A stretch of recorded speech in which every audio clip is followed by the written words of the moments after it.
এই কাতলা মাছের গাদার পিসগুলো কেন দেখাচ্ছি বন্ধুরা জানো তো? এই মাছগুলো নুন হলুদ মাখিয়ে রেখেছি, আজকে দই কাতলা রেসিপি বানাবো।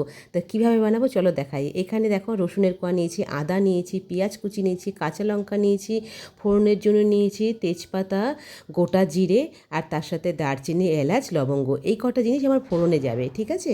এবার চলো আমি রান্নাটা কিভাবে করি সেটা তোমাদের সঙ্গে একটুখানি শেয়ার করি। আর এখানে দেখো আমি নিয়েছি কাজু, পোস্ত, তিল, এগুলো হচ্ছে পেস্ট হবে, তার সাথে টক দই। আর রয়েছে কি ধনের গুঁড়ি, জিরের গুঁড়ি, হলুদ, কাশ্মীরি মির্চি, নুন, আর একটুখানি নিয়েছি মিষ্টি। তোমরা চিনি নিও, আমি চিনি না, সুগার ফ্রি এখানে নিয়েছি। এইবার আমি রান্নার উপকরণটা কীভাবে রেডি করছি সেটাও দেখাবো। ও সঙ্গে গরম মশলা আছে। চলো এবার কীভাবে রান্নাটা করি সেটা তোমাদের দেখাই। দই কাতলা আশা রেখে খেতে মোটামুটি সবাই ভালোবাসো। খুব সুন্দর কিন্তু রেসিপিটা গরম ভাতে দারুণ লাগে। এখানে দেখো আমি পোস্ত নিয়ে নিলাম, আমি তার সাথে তিলটা নিয়ে নিলাম, এগুলো যেহেতু পেস্ট হবে, ঠিক আছে? আর এবার নেব হচ্ছে গিয়ে কাজু। কাজু কয়েকটা নেব, কেননা এই কাজুটা পড়লে পরে না গ্রেভিটা ভালো হবে আর টেস্ট হবে খুব।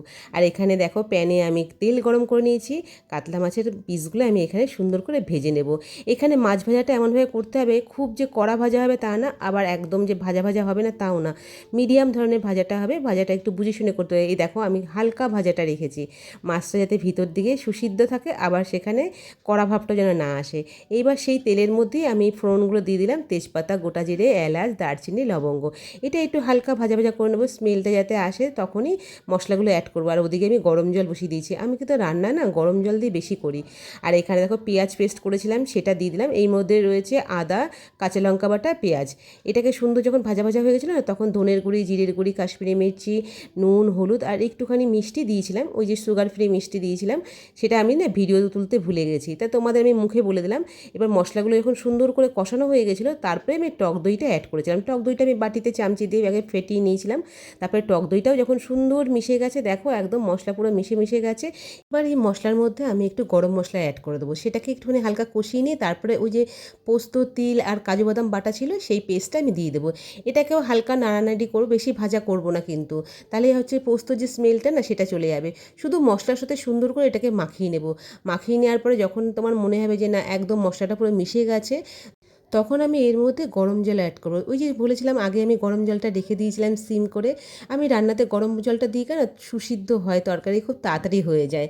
তাই আমি এবার এইখানে হচ্ছে গিয়ে ওই যে পোস্তর বাটিটা ছিল সেই বাটির মধ্যে গরম জলটা নিয়ে এর মধ্যে অ্যাড করে দিলাম। যেরকম গ্রেভি রাখতে চাও সেরকমভাবে জলটা অ্যাড করবে। এখানে দেখো আমার জলটা দিয়ে মশলাটার সঙ্গে সুন্দর করে গা মাখা মাখা করা হয়ে গেছে। এবার দেখো ঘন ঘন যে ঝোলটা রয়েছে না, তার মধ্যে আমি এক এক করে মাছের পিসটা দিয়ে দেবো। এবং মাছটাকে দেওয়ার পরে কিছুক্ষণ পরে মাছটাকে আবার উল্টো দিকটা দিয়ে দেবে, যাতে দুদিকে আমার এই যে গ্রেভিটা আছে সুন্দর করে যেন গায়ের সাথে লেগে যায়। এই মাছটা কিন্তু খেতে সত্যি দারুণ লাগে বন্ধুরা, তোমরা পারলে অবশ্যই ট্রাই করে দেখো। আর সানডে মেনুতে যদি এরকম মাছ রান্না দেখে না, জমে যাবে একদম। দেখো আমার মাছ কিন্তু রান্না কমপ্লিট। তোমরা দেখে বলো তোমাদের কেমন লাগলো রান্নাটা। তোমাদের সুন্দর মূল্যবান মতামত আমাকে কিন্তু আরও উৎসাহ দেবে নতুন নতুন ভিডিও করার। টাটা।